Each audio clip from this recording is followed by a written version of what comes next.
pirate ma boîte mail, je soupçonne un ancien freelance, mais tout s'est arrêté à ce moment-là. Moi, mon obsession, c'est de ne pas être pauvre quand je serai vieille. Tout ce que tu crées est revendable à un moment donné. Et c'est quelque chose qu'il faut anticiper. Tu es une conférencière reconnue, tu es vraiment une spécialiste du non-verbal. Ça, c'est quelque chose qu'ignorent beaucoup d'entrepreneurs. J'avais envie de développer une force 10 fois supérieure à sa méchanceté. J'avais envie de l'écrabouiller.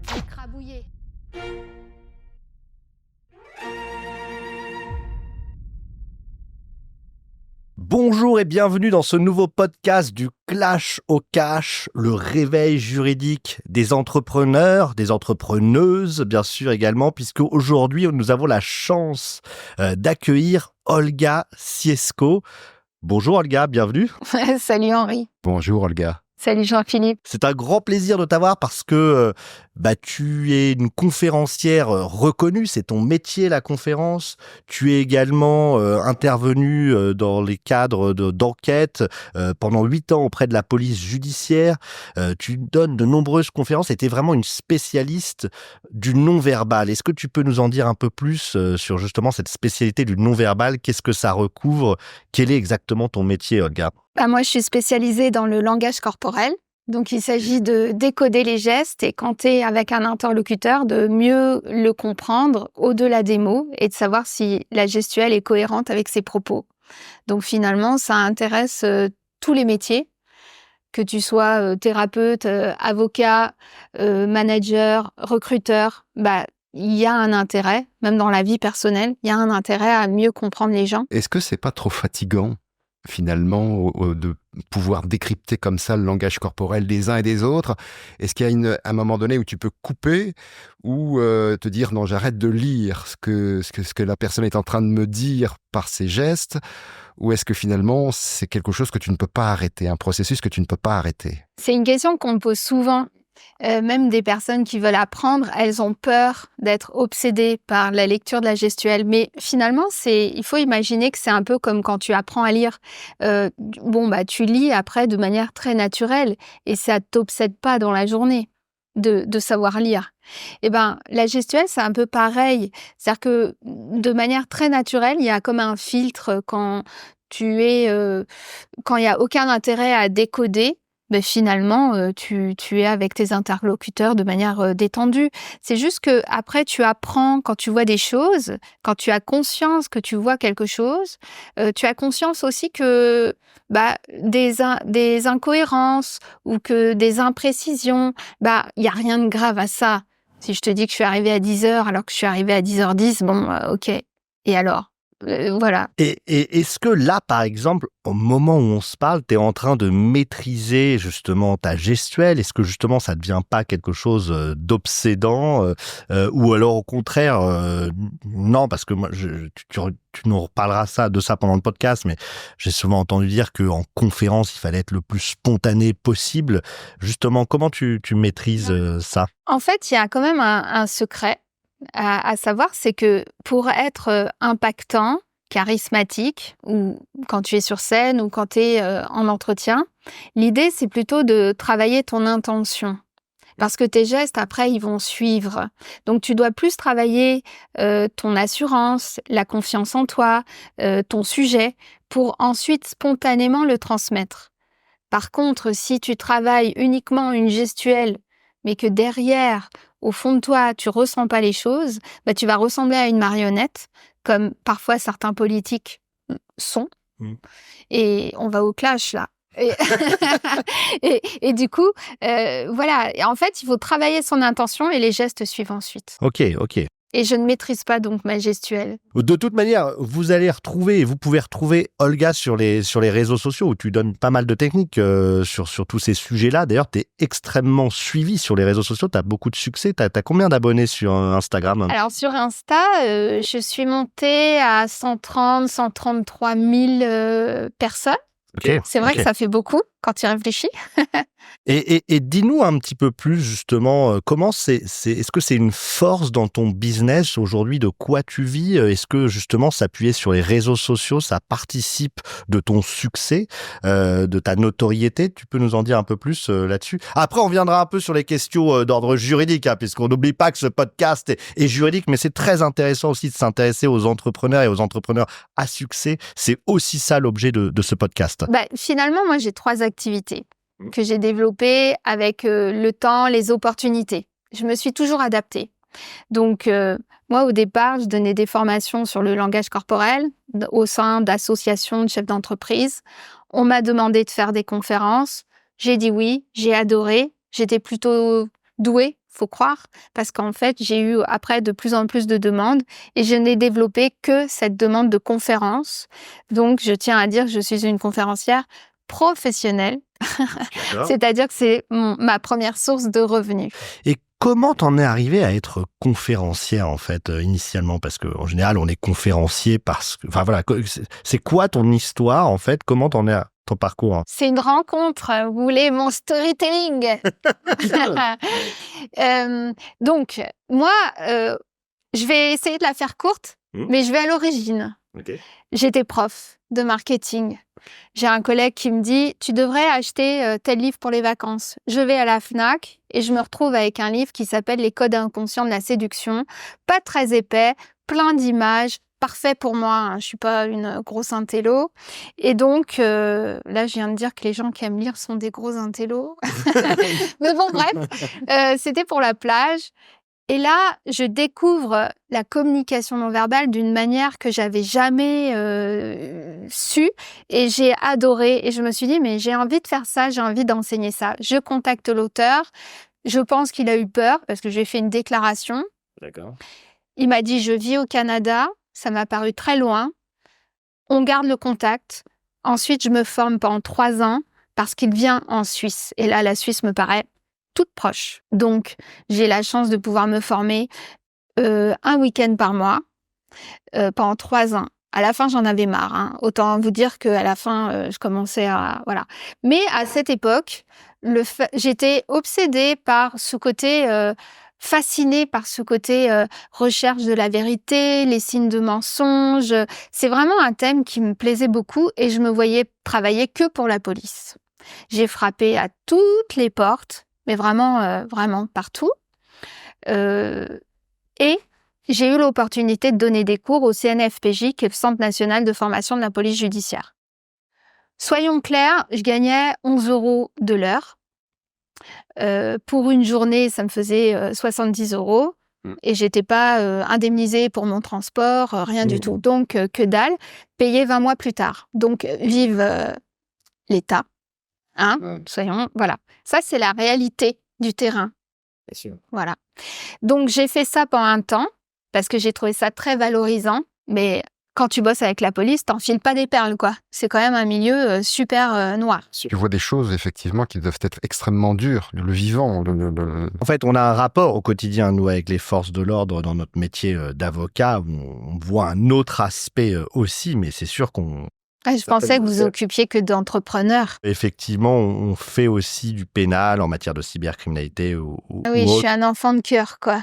Non, je pense pas, parce que tu as une expérience, tu as vu beaucoup de choses, beaucoup de situations qui participent aussi de l'expérience que tu... Non, mais tu fais pas partie des clientes qu'on a accompagnées en garde à vue. Ça, mais en fait, donc, ce qui s'est passé, pourquoi je vous raconte ça? C'est parce que cette expérience où j'ai quand même un peu crevé la dalle, parce qu'il faut quand même bien dire que je gagnais pas d'argent, ça m'a donné quand même beaucoup d'assurance en moi-même.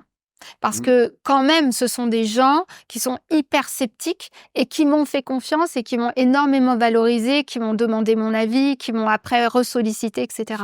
Donc, ça m'a donné de l'assurance. Et cette expérience, un jour, j'ai rencontré quelqu'un qui m'a dit « Je connais des gens qui seraient intéressés par ton parcours. » Et là, je suis rentrée dans une association de chefs d'entreprise qui s'appelle l'APM, Association pour le progrès du management. Et c'est parti comme une traînée de poudre. Je n'ai pas arrêté de bosser pendant 5 ans à donner des journées de formation ou des demi-journées. Et là, je suis passée de 300 balles par mois à tout d'un coup, j'avais 1 100 € le forfait de la journée, payé 10 jours plus tard, 3 fois par semaine. Donc, pour moi, c'était vraiment un jackpot. Voilà, de 300 balles, je passais à 3 000 balles. Donc, c'était quand même génial pour moi. Et ensuite, on m'a réclamé des conférences. Voilà comment je suis devenue conférencière. Parce que ces chefs d'entreprise m'ont demandé. Je voulais juste avoir un petit... dans ce parcours où finalement tu mets en place une activité qui devient rentable et il y a cet aspect juridique de l'activité auquel on doit consacrer du temps. Quel a été ton rapport justement dans la mise en place de cette activité avec la matière juridique? C'est venu plus tard. C'est venu plus tard. C'est-à-dire que moi, au départ, quand on me demande une conférence, je dis oui et j'ai pas de contrat. Voilà, j'ai pas de contrat, j'y vais, j'ai confiance. Voilà, j'ai pas de besoin juridique. Par contre, et je vous ai connu à ce moment-là, c'est quand j'ai commencé à faire des produits digitaux que j'ai vendus en ligne, que j'ai eu conscience que je devais avoir ce qu'on appelle les conditions générales de vente, que parfois on lit pas. En tout cas, moi, personnellement, je les lis pas. Mais ils sont indispensables en cas de conflit, en cas de problème. Donc, quand j'ai commencé à gagner de l'argent, à développer cette activité et à avoir affaire à plein de particuliers qui achetaient mes produits digitaux, mes formations, et c'est là que j'ai commencé à comprendre qu'il fallait que je me protège d'un risque. D'accord, tu parles bien d'un terme, c'est ce terme de protéger, se protéger, protection, parce que tu vois bien que ce que tu es en train de construire, qui prend de la valeur, il devient nécessaire de mettre en place des outils juridiques pour protéger, pour croître sereinement. Il y a une notion, je pense, qui doit être importante pour toi, c'est aussi d'être sereine quand tu fais quelque chose. Est-ce que ça rentre en ligne de compte dans ta réflexion et dans le fait de te protéger? Alors, je me sens sereine parce que je sais que je fais bien les choses dans les règles, déjà. Moi, je suis très respectueuse des règles, donc j'aime bien, ça me rassure. Et en même temps, je trouve que ça me crédibilise. C'est-à-dire que c'est une autre dimension, mais je trouve que moi, ça me crédibilise aussi maintenant auprès de mes clients. Quand j'interviens en conférence, maintenant, j'ai un contrat. D'ailleurs, il va falloir que je vous le remontre parce que je suis sûre que les choses évoluent aussi. Je pense que quand tu as un contrat depuis plusieurs années, c'est bien de le faire réviser pour être sûr que tu es toujours dans les clous ou rajouter quelque chose que tu n'avais pas pensé.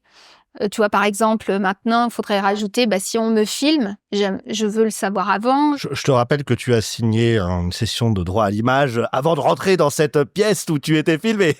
On est avocat, effectivement. D'ailleurs, il y a beaucoup de gens qui font des podcasts et qui ne savent pas que potentiellement, ils engagent des risques à prendre des personnes et à les interviewer sans avoir de session de droit à l'image, potentiellement session de droit d'auteur également. Et ils peuvent pas faire ce qu'ils veulent exactement des images. Et ça, parfois, dans les 6 mois, il y a une bonne relation, mais parfois, il peut y avoir des clashs qui se génèrent entre les uns. Tu t'entends bien avec des collaborateurs ou avec des clients ou avec des sous-traitants. Et puis, c'est ce qui m'est arrivé d'ailleurs il y a quelques années. Quelqu'un qui avait accès à absolument tout. Et encore aujourd'hui, c'est presque flippant parce que moi, j'ai plein de collaborateurs, des sous-traitants, des freelances qui travaillent pour moi, qui ont les codes Insta, les codes LinkedIn, presque mes cartes bancaires, accès à tout, à Google, à mon site internet. Enfin, je veux dire, quand j'y pense, c'est vrai que j'ai confiance en eux. Mais une année, il est arrivé qu'on pirate ma boîte mail, que je soupçonne un ancien freelance.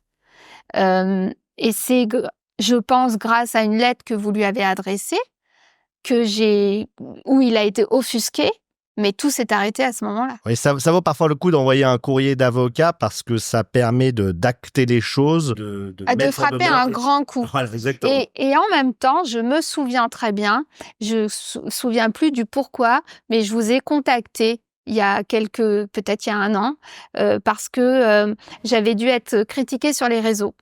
Et franchement, ça m'avait blessée. Et vous m'avez répondu que non, qu'il n'y avait pas lieu, que vous pouviez rien faire, que que ça en valait pas la peine. Qu'il y avait probablement pas de fondement juridique parce qu'effectivement, la simple critique, tu peux pas nécessairement agir en justice, quoi. J'avais été vraiment vexée. Et puis bon, je me suis dit que voilà, c'est ça aussi votre force de conseil. De dire, écoute, parce que vous auriez pu dire, oui, ok, on va faire ça, puis facturer. Puis finalement, vous m'avez dit, bon, non, hein, tu rabales ta salive et puis tant pis, quoi. Et est-ce que justement, parce que ça c'est quelque chose parfois qu'on nous a déjà dit aussi, c'est que parfois même si le conseil il n'est pas celui que tu attends, le simple fait de pouvoir parler justement avec ton avocat, avec quelqu'un qui te conseille, ça te permet de t'apaiser. Est-ce que tu as ce sentiment parfois quand tu nous parles ou... Moi, je suis apaisée parce que je sais que j'ai les bons contrats. Par contre, quand je t'ai appelé parce que j'étais critiquée et que tu m'as dit qu'il n'y avait pas lieu de bastonner la gueule au gars, parce que c'est ça que j'avais envie, c'est-à-dire que j'avais envie de développer une force 10 fois supérieure à sa méchanceté. Tu vois, j'avais envie de l'écrabouiller parce que j'étais vraiment blessée. Et là, j'ai pas pu le faire, donc bon. Mais parfois, effectivement, dans les enjeux en matière de e-réputation, il y a toujours une riposte qui doit être très réfléchie parce que parfois, sur certains, et là je me rappelle un petit peu du contenu dont il s'agissait, c'est des personnes qui attendent que tu répondes, qui se focalisent sur toi, qui répondent de manière anonyme et qui vont puiser ton énergie, qui vont la prendre. Et en fait, parfois, laisser de côté, ça permet de pas donner plus de prise et plus de visibilité à certains contenus. Évidemment, si on arrive à des situations où il s'agit de cyberharcèlement, là, évidemment, faut réagir. Si pareil, ça peut mettre en danger votre business. Mais c'est toujours un calcul mûrement réfléchi. C'est comme d'ailleurs les ripostes qu'on peut faire pour des marques où il y a des atteintes à leur e-réputation.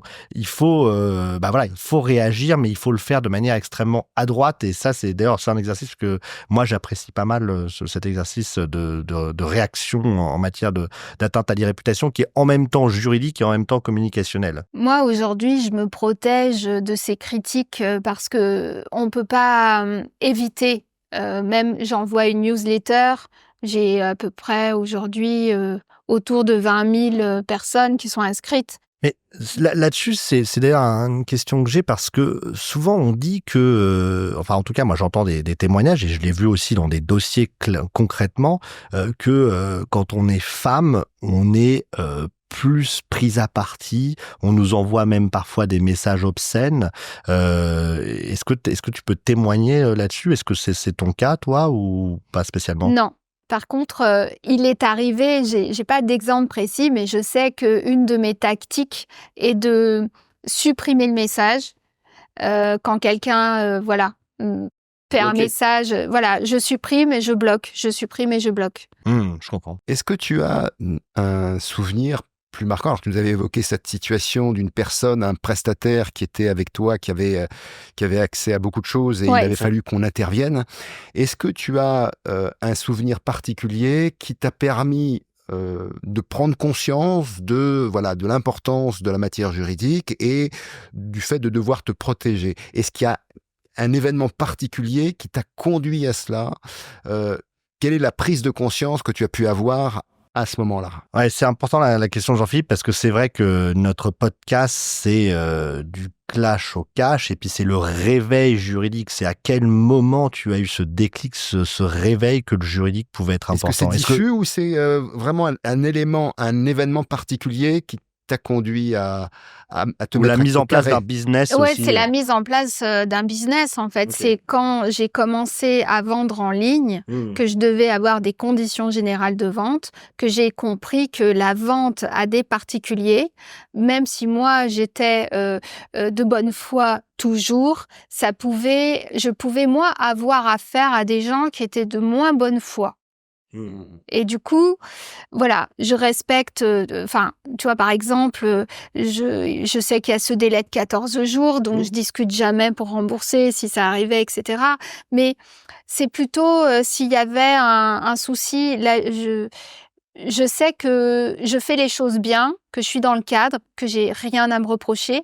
Donc, il n'y a pas eu un événement majeur qui m'a fait que je me suis réveillée avec cette conscience Tu étais juridique. déjà éveillé. C'est plutôt l'envie de faire bien les choses. Mais aujourd'hui, tu vois, par exemple, en discutant avec vous aujourd'hui, je me rends compte que je n'ai pas de contrat avec mes freelances qui ont tous mes codes et que peut-être ça vaudrait la peine que tu vois, que je leur fasse signer un contrat un peu comme de confidentialité. Complètement. C'est très important et vous aussi, que vous compreniez que vraiment la confiance, parce que les gens en général avec qui on travaille, on est en confiance. La confiance n'exclut pas le contrôle. Et le meilleur outil de contrôle reste un contrat qui est bien bâti, qui donne un certain nombre d'obligations à votre freelance, à commencer par le fait qu'il conserve vos identifiants mots de passe en sécurité, si là tes identifiants étaient mots de passe, à commencer par le fait qu'il respecte aussi le RGPD, savoir également comment il facture, également toujours avoir des cessions de droits de propriété intellectuelle, parce que ça, c'est ce que beaucoup de gens ignorent, et tu l'ignoreras pas en sortant maintenant de ce podcast, et vous non plus derrière, c'est que ce que crée votre freelance, si par exemple tu as un freelance qui te fait des posts, du contenu, ce qu'il crée pour toi ne t'appartient pas s'il ne t'a pas cédé les droits. Donc, il faut faire aussi des cessions de droits. Il y a un certain nombre de points à prévoir. La bonne nouvelle, j'ai tendance à dire, c'est que ce soit au cabinet d'avocats ou dans InfoLawyers, et notamment comme tu es dans le bouclier 360, tu as accès au modèle qui est tip-top du contrat freelance pour recruter un freelance. Donc c'est vraiment très important de... Il y a une chose qui est fondamentale aussi quand on travaille avec des freelances, c'est de prévoir aussi potentiellement non seulement une clause de confidentialité qui fait que lorsqu'ils apprennent des choses sur ton business, sur comment tu fonctionnes et les stratégies que tu peux mettre en œuvre, eh bien, ils ont l'interdiction de divulguer ces informations. Deuxième chose, important aussi, la clause de non-concurrence, de ne pas pouvoir travailler avec d'autres personnes qui sont susceptibles d'avoir la même activité que toi. Et très clairement, la clause de non-concurrence, elle est fondamentale parce que tu peux interdire à des personnes qui bossent pour toi de pouvoir bosser avec d'autres, certains de tes concurrents, notamment dans le non-verbal. Et ça peut être intéressant quand on a un copywriter ou autre, de lui dire toutes les recettes, tous les arguments marketing, tu les utilises pas pour mon concurrent. Ouais, je vais m'y mettre, hein. Dès cet après-midi. On est à ta disposition, bien sûr. Quel secret ou qu'est-ce que tu dirais finalement à une femme qui souhaite se lancer et passer à l'action? Parce que nous, ce qu'on a pu constater parfois, c'est que il y avait un peu plus de difficultés et de freins. Parfois, le juridique pouvait freiner un peu plus les entrepreneuses femmes qui passent moins facilement à l'action. Je dirais à une femme qui veut se lancer, déjà qu'elle ose, évidemment, parce qu'il n'y a rien de tel que d'être heureux dans ce qu'on fait. On est meilleur quand on aime ce qu'on fait. Mais je dirais aussi que ça met toujours plus de temps, plus d'énergie, plus d'argent que de réussir. Et qu'on ne réussit pas du jour au lendemain, que parfois ça met quelques années. Et moi, quand je me suis lancée, il y a une femme qui m'a dit « Tu tiens pendant 5 ans ». J'ai galéré et j'ai gagné ma vie au bout de 5 ans. Et moi, c'est exactement ce que j'ai vécu. C'est-à-dire qu'à un moment donné, j'étais vraiment à 300 € par mois et on me disait, pourquoi tu reprends pas ton travail? J'étais salariée avant et ça me donnait encore plus la niaque. Et je me disais, non, ça fait 3 ans et demi, ça fait pas 5 ans, moi je tiens 5 ans. Et tout s'est déclenché. Je dis pas que c'est le parcours de tout le monde, mais il faut avoir conscience qu'on réussit pas du jour au lendemain. Tout à fait, et ça résonne complètement avec une phrase que j'ai lue, je crois qu'elle est de Gad Elmaleh, c'est que on peut mettre 10 ans à réussir du jour au lendemain. On peut mettre 10 ans à réussir du jour au lendemain, et ça, c'est vraiment quelque chose que nous, on constate aussi chez nos clients, qui est véridique. C'est-à-dire des gens... Mais le fait d'essayer, de travailler, là tu le disais finalement avec les policiers, quand tu les as formés, ça ne te rapportait pas d'argent. Par contre, tu as accumulé une expérience qui, au moment où tu t'es retrouvé dans la situation, eh ben, ça a été une source de crédibilité, d'expérience. Et tu vois, l'activité digitale, avant le Covid, elle me ramenait peut-être 3 000 € par mois. Je dis ça comme ça, en gros, hein, il n'y a aucun mois qui est identique à l'autre. Mais admettons, moi, je trouvais ça bien, je trouvais ça bien parce que pour moi, le digital, c'était quelque chose en plus. Mmh. Voilà. Un peu comme pour plus tard, pour ma retraite. Maintenant, je change d'opinion, mais au départ, ça me convenait. Le Covid est passé par là. J'ai tous mes collègues conférenciers qui n'ont eu aucun contrat, comme moi d'ailleurs, pendant 3 ans d'inactivité de conférencier, 0 contrat, 0 € qui sont rentrés. Ouais, donc, il fallait avoir les reins solides. Et moi, mon activité digitale a explosé. C'est-à-dire que pendant le Covid, je faisais du 27 000 € en épluchant mes carottes dans la cuisine, quoi. Tu vois ? Olga, je vais te poser une question qui est importante. Est-ce que tu as conscience, quand tu entreprends et quand tu fais tout ce que tu fais, que tu es en train de créer un actif et que cet actif, quelque part, il est presque différencié de toi et qu'un jour, tu pourras le revendre probablement, parce que ça, c'est quelque chose qu'ignorent beaucoup d'entrepreneurs quand ils entreprennent, c'est qu'en fait, ils sont en train de bâtir des actifs. Et plus justement tu fais attention aussi à ton juridique, c'est pour ça que c'est important d'avoir des contrats, d'avoir une marque, plus tu fais attention à ce juridique, plus l'actif que tu crées a de la valeur. Est-ce que tu as conscience de ça? Parce que c'est... Non, j'ai pas trop conscience de ça. On en reparlera d'ailleurs. C'est le réveil juridique du mindset de la création d'un actif qui a de valeur. Parce que revendre effectivement une entreprise, même si c'est pas un énorme business, tous tes comptes, tes réseaux sociaux ont de la valeur, même s'ils sont personal brandés. Il y a des marques, il y a des sociétés qui peuvent t'acheter ces réseaux sociaux, même s'acheter voilà. Enfin, Parce qu'il y a un domaine particulier dans lequel tu interviens, tu évolues et tu es une référence aussi dans ton domaine et tout cela, bien sûr, compte beaucoup dans la création de cette activité. Et aujourd'hui, en fait, on voit à quel point le personal branding est important.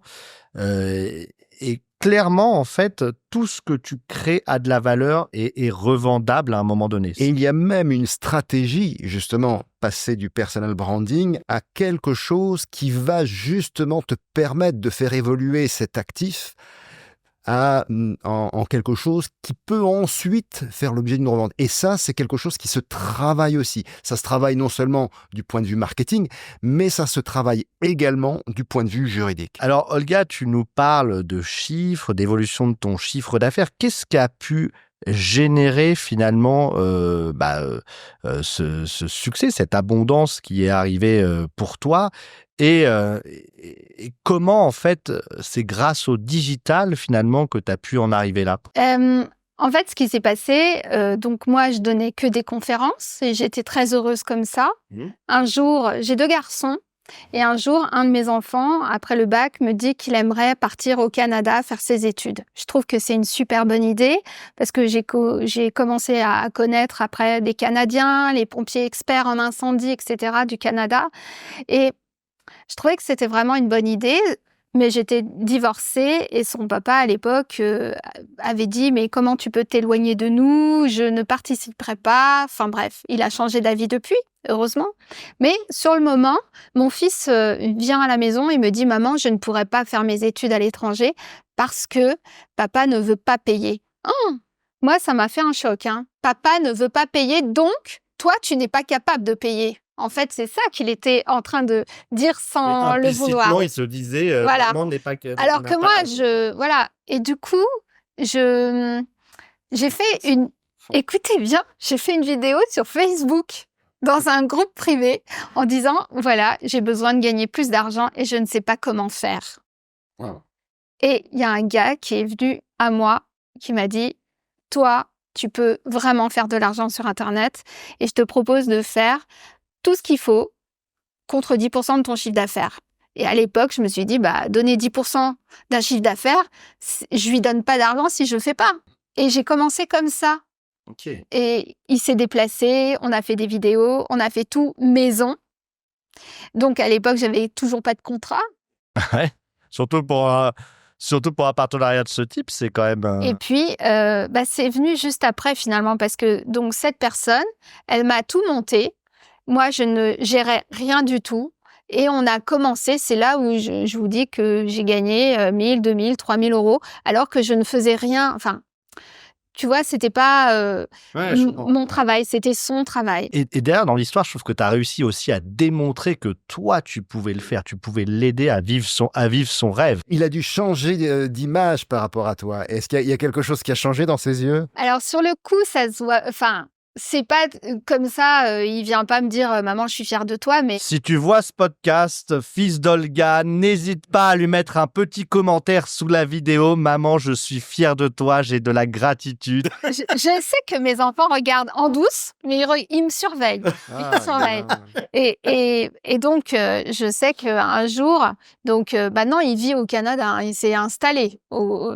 Mais quand il était en France, il a pris la voiture, il est passé devant la maison où on habitait avant. Depuis, j'ai déménagé.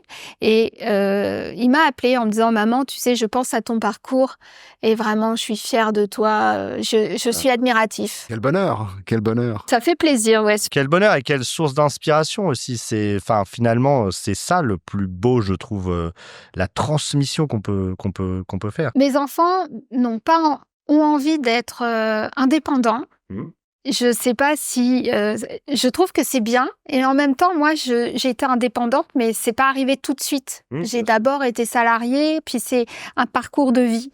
Et là moi j'ai élevé mes enfants avec une grosse indépendance et du coup parfois j'ai un peu peur pour eux. C'est pas la même génération et aujourd'hui, nous, on peut le constater chez certains de nos clients, tu peux être très jeune et réussir très vite si tu maîtrises notamment les codes réseaux sociaux ou autres.